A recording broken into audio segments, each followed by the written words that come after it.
The wind howled across the dry plains of New Montana as Elias Rhane adjusted the hood of his faded veteran's cloak. Dust swept across the abandoned road, whispering over half-buried concrete ruins and rusted metal husks, remnants of the Khepri War. He watched the horizon from his porch, rifle resting beside his chair, though there hadn't been anything to shoot in years.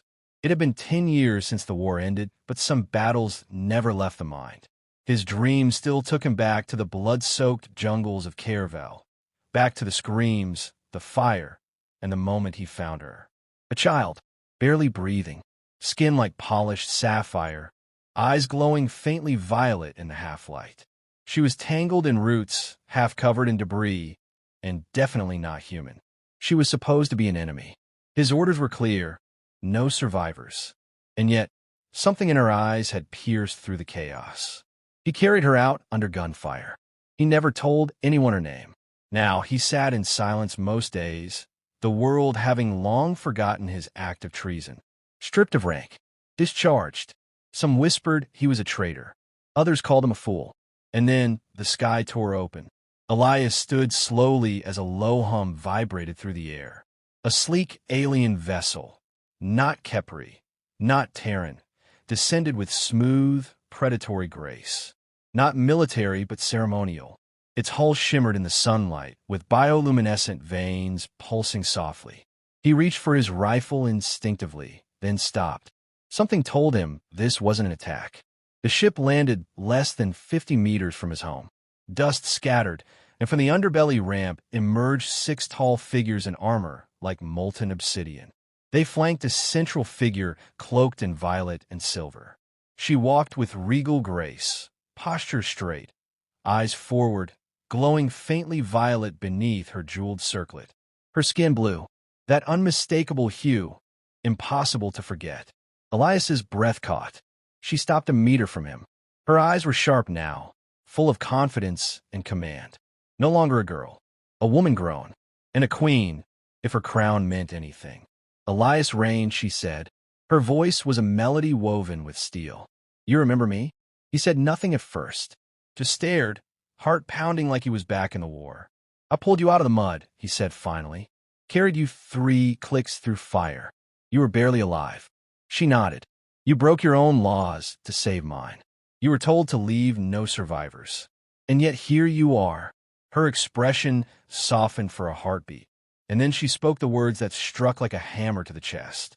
Bow, human. The silence between them stretched thick as gravity. Elias blinked.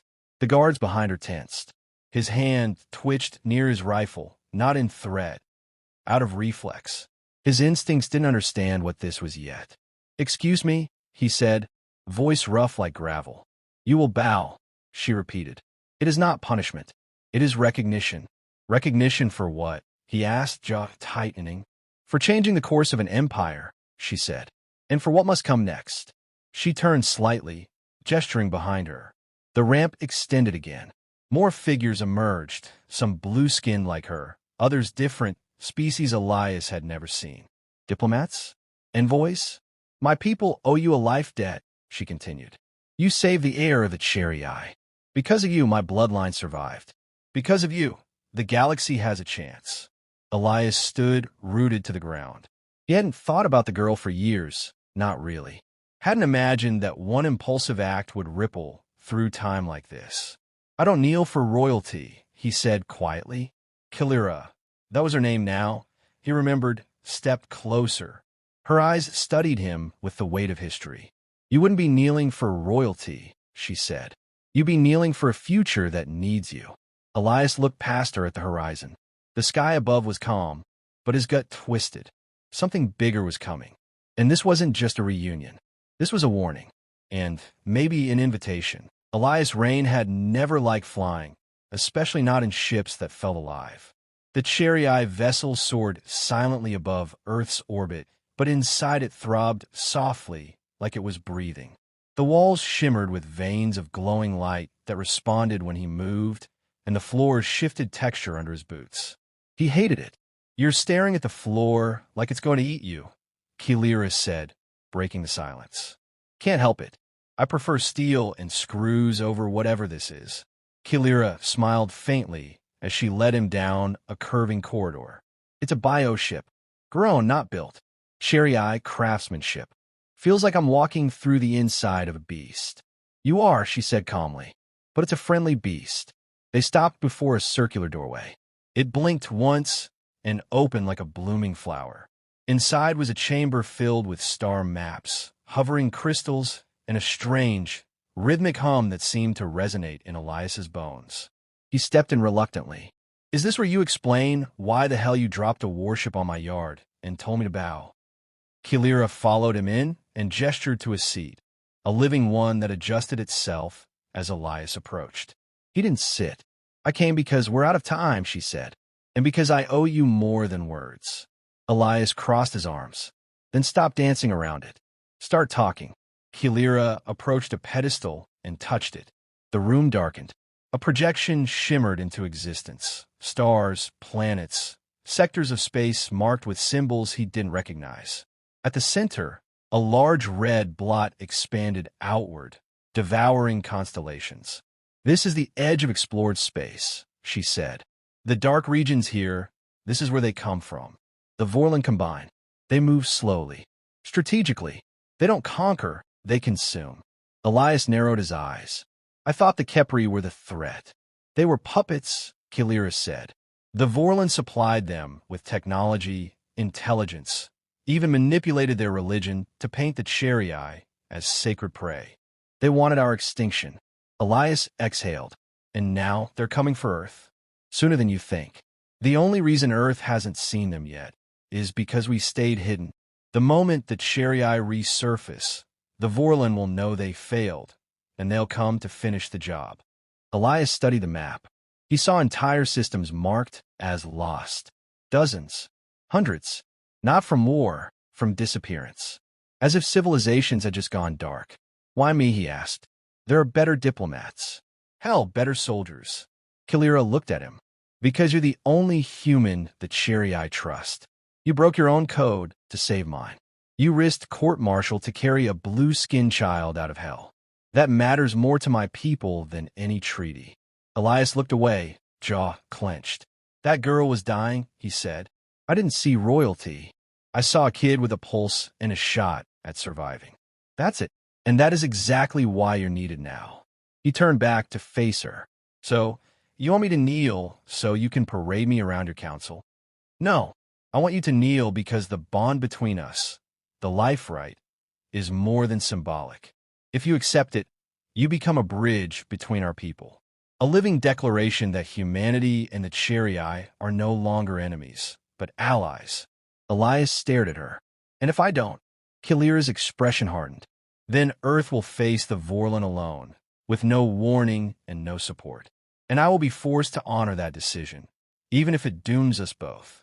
The silence between them stretched long and heavy. Elias lowered himself into the living chair, letting it mold around him. He rubbed his eyes. I came back from war so broken I didn't think I'd ever wear a uniform again. You wouldn't be wearing one now, Kaelira said.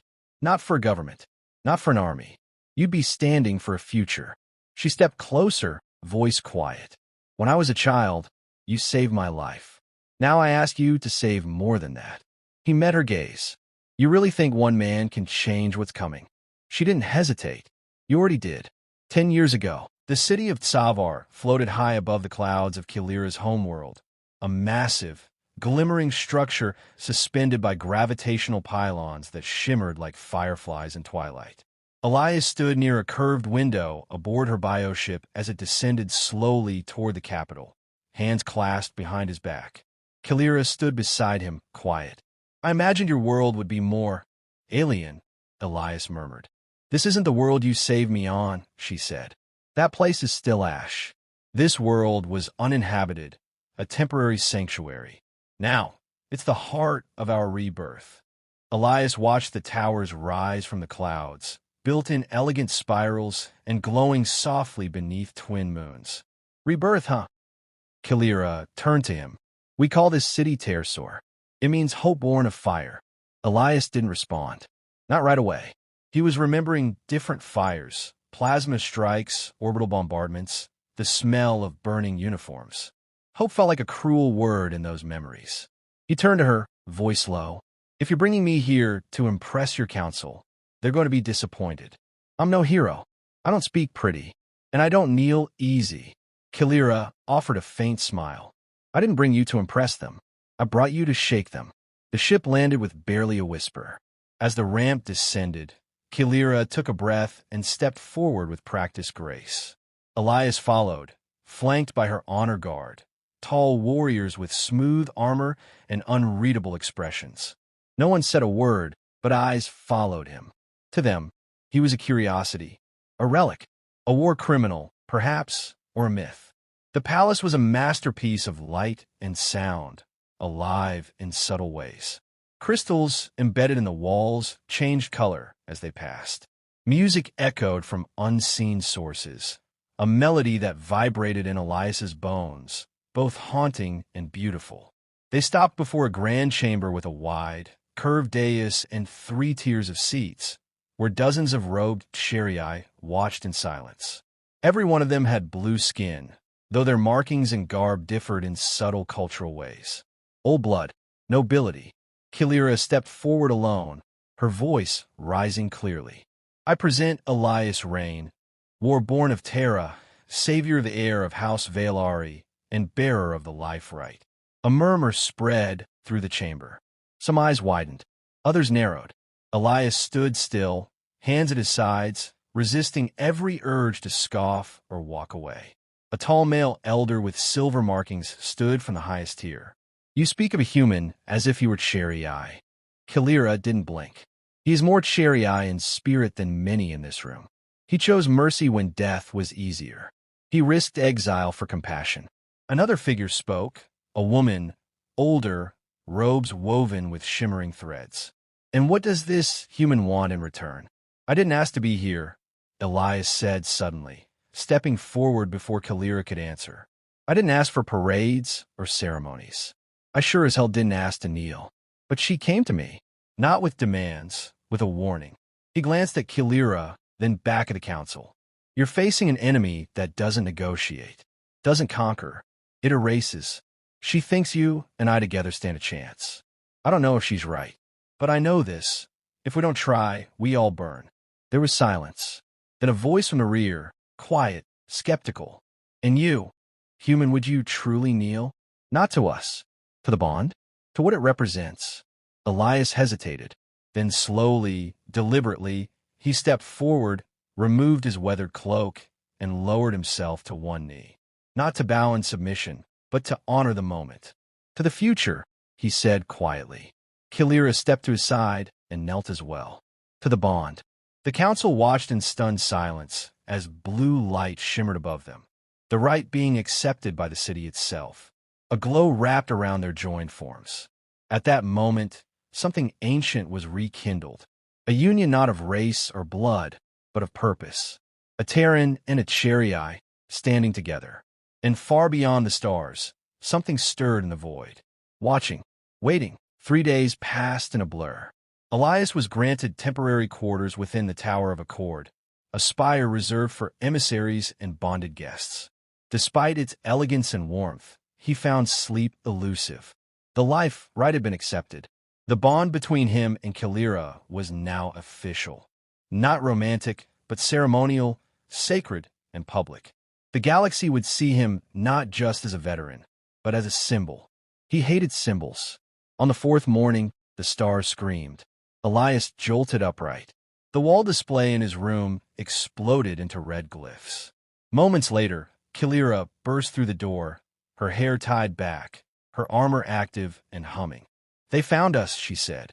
The Vorlon, he asked, already pulling on his boots. They sent a signal, not words, a frequency. They know I performed the rite, and with a human. Elias followed her through the tower's winding passageways toward the central command dome.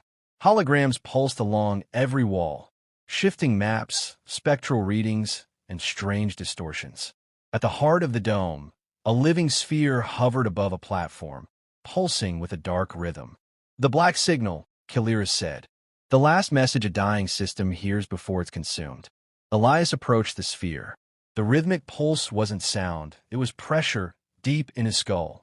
A beat like a predator's heartbeat. "What do they want?" he asked. Kaelira glanced at him, face grim. "Submission.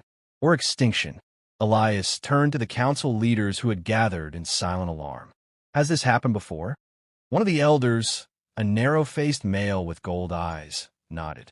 "Once. On Velicer. We ignored it. Days later, the stars there vanished. No wreckage. No transmissions. Just silence." A low murmur filled the room. Kaelira stepped forward. "We will not be silenced. The life right has changed everything. For the first time since the war, we are not alone." All eyes turned to Elias. He felt it, the weight of expectation, the terrifying hope in their gazes. He didn't feel ready, but when had readiness ever mattered? He'd been a scared corporal when he dragged a bleeding alien child from a burning refugee zone. He'd become a symbol by doing the right thing while afraid. He clenched his fists. "Then let's make sure they know Earth stands with you," he said. "And if they want to erase us, they'll have to bleed for it." Kaelira nodded. "Agreed. But this time we fight on our terms." She waved a hand.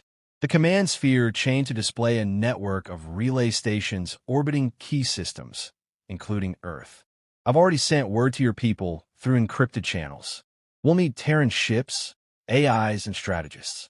And in return, we'll offer Cherii warcraft, cloaking technology, and bioweapons capable of disrupting Vorlon spores." "Hold on," Elias said. "You're planning a counterstrike?" "No," Kaelira said. "I'm planning an ambush." The strategy was bold, even reckless. The Vorlon expected prey, passive systems.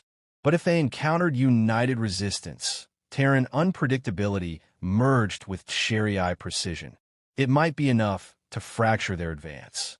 As the plan took shape, Elias watched Kaelira. She wasn't a girl anymore. She was a queen, forged from the ashes of war, wearing her scars as regalia. And he was no longer just a soldier. He was the bridge between two worlds. Later that night, as the city prepared defenses and fleets mobilized, Kaelira and Elias stood on a high balcony, watching the stormlight ripple across the clouds below.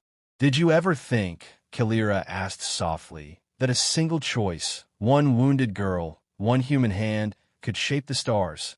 Elias didn't answer right away. "I didn't save you because of destiny," he said. "I did it because it was right." She turned to him. "And now, you'll help save more than just me." He nodded. No kneeling, no bowing, just standing, together.